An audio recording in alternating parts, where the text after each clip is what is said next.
Hi there, so today we're going to be DIYing a coconut cave for my aquarium, and I'm going to teach you the whole tutorial on how to do this so you can make one too.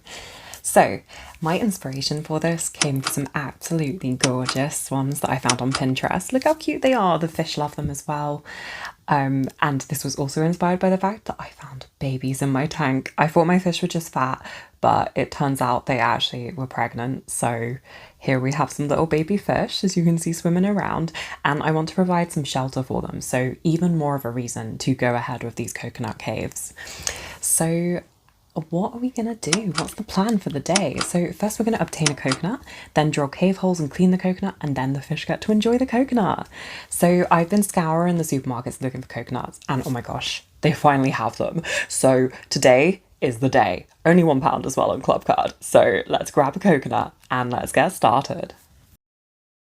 So now we have our coconut, the first thing we want to do is get the milk out of it. So when we're drilling holes in it, we're not going to have milk leaking everywhere. We also need to get the flesh out, but first, let's get on the milk. So I've got a clamp here and I'm just placing my coconut in it nice and tight so it won't slip out while I'm drilling.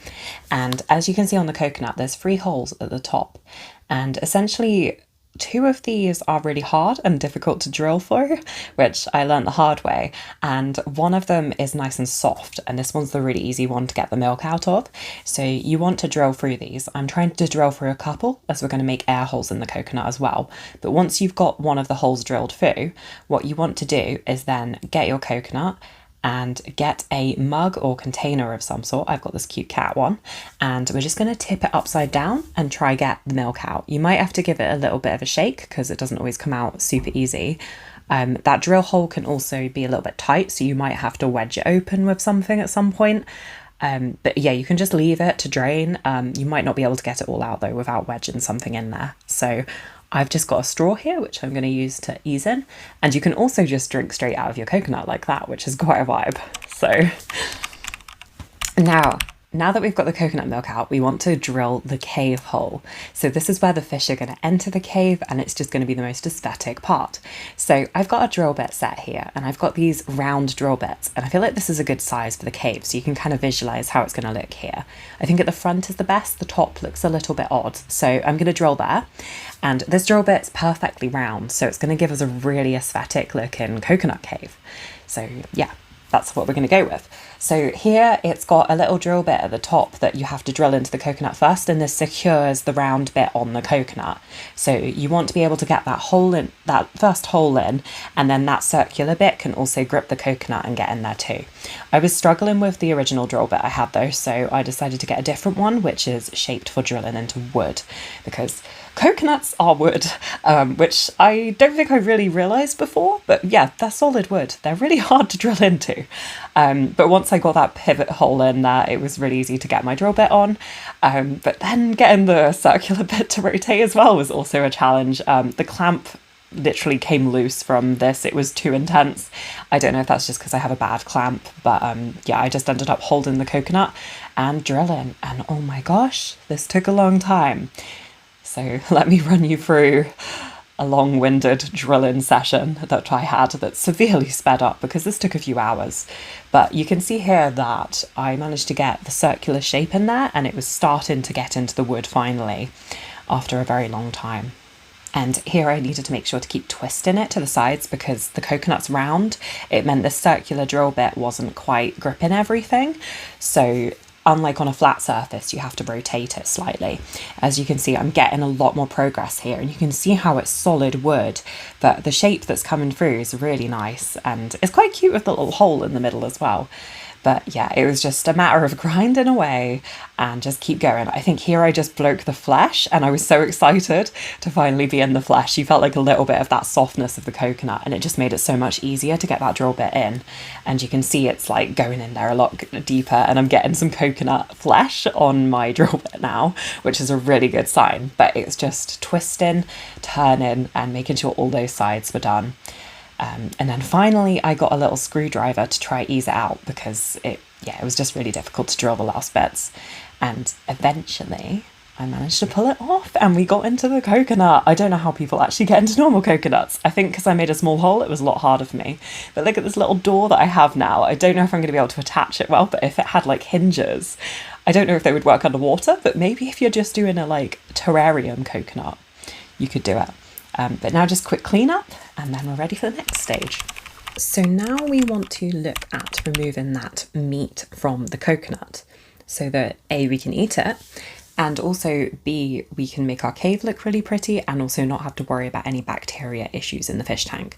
So I've just got a knife here and I'm just scraping away at the coconut meat to get it out, and I'm just going to put it in a bowl over by my fish tank so that it can be consumed later. That flat bit was a lot easier to get out than this coconut, which the shape of it is very difficult, but a lot of the tutorials to make coconut caves online, I noticed they cut the coconut in half, and I just didn't really like the look of it. I wanted a whole coconut in my aquarium.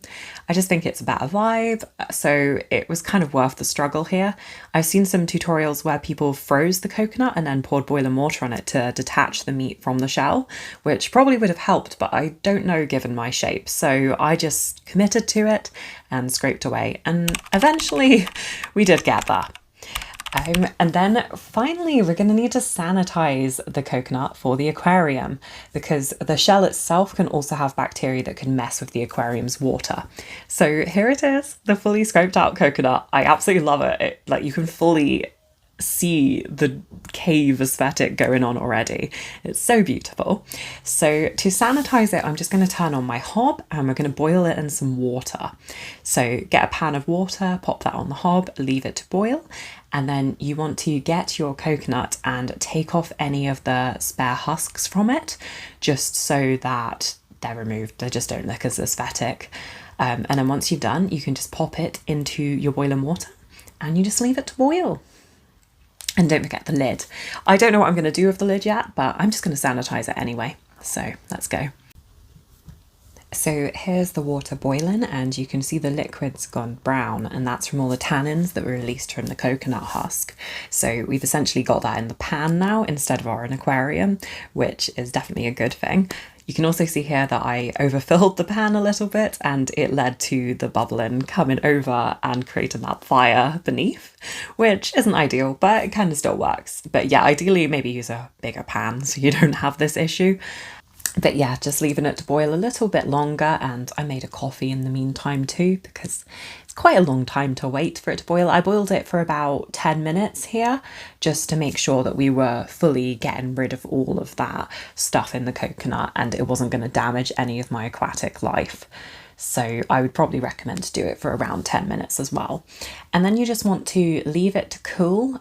Make sure to swirl it around a bit to make sure that all of the air bubbles, if there are any forming inside the coconut, are going to allow for that water to be able to get into all of the coconut to cleanse it all. I've got some holes, so this shouldn't be an issue for me, but I just want to be extra sure. And then I'm just taking the water and pouring it down the toilet and getting my coconut out.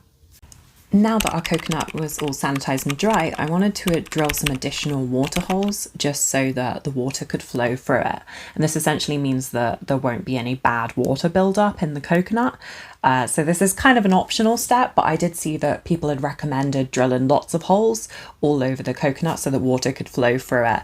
Because if you don't have those near the top especially, you can just have this really stale, toxic water, which will really damage your fish. So I just wanted to take the extra precautions and make sure that my coconut had as much airflow as possible. So I've got my drill and I just lined it up to that other hole that wasn't drilled yet and then just drilled in.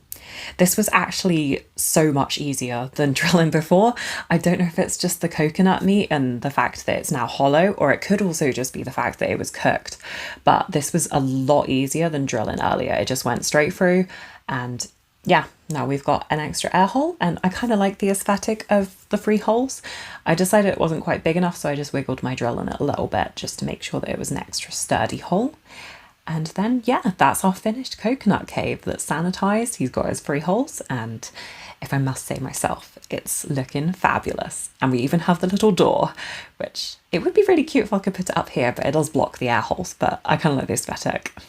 Now, finally, it's time to style the coconut in the aquarium. So I was thinking it looked cute in that left corner at the bottom, but it's time to add it, and you can play around where you're going to put it. I've got it on some little tongs here, so I'm just going to slowly put it into my aquarium. I didn't want to get my hands in the aquarium if I could avoid it, and the little flow holes actually made it really easy to grab the coconut and place it in the water, so I thought it was the perfect way to insert it. When I was putting it in though, it did grab all of the little floating plants, so if you have floating plants this was a bit more of a challenge. I didn't really want the floating plants to raise to the top of the coconut as I put it in, so I had to readjust and then just slowly lower it in, making sure none of the plants were going inside it, and then once it was full of water I could place it in my tank where I wanted it, and I just thought it looked so cute down here, so I was just adjusting it to make sure that it was exactly how I wanted it. And yeah, that's it in the aquarium. And then I just added the little door to the side because I didn't want to block those airflows, as I said, but also I've created this additional hiding spot under the door. And this is my big fish going inside the coconut. They absolutely love it. They just go in there to hide and then just swim out. It's just like an extra interesting place for them to go. And the yellow one also absolutely loves this coconut. I catch her in there all the time. And there's usually only one fish in the coconut at a time, but the babies have been in there as well. But honestly, it's so easy to get a video of this yellow one in there because she just loves the coconut. She is always in there. So yeah, there's a few shots I have of her in the coconut, but yeah, all of the fish have gone in the coconut and the little fish, and they have these extra hiding holes, and I just think it's added this enrichment to my tank, and it just looks so pretty as well. Like, I just love it with the natural plants. I think the vibe's so good. Would 100% recommend making your own. The fish love it, everyone loves it. But anyway, thank you for watching, and I really hope you guys enjoyed this, found this informative. And if you liked this, please subscribe or share this video. And if you end up making your own coconut caves, please let me know. I would love to see any images or advice people have, especially if it's getting the coconut meat out of the coconut, because oh my gosh, that was so tricky. It was also drilling it. It was just difficult. Like, did anyone else expect coconuts to be this hard to drill into? I just don't know how I didn't know they were wood. But yeah, they are. Anyway, thank you for watching. I hope you enjoy watching my fish tank as an outro. But that's all for now, and I hope to see you around for another video sometime soon. Bye!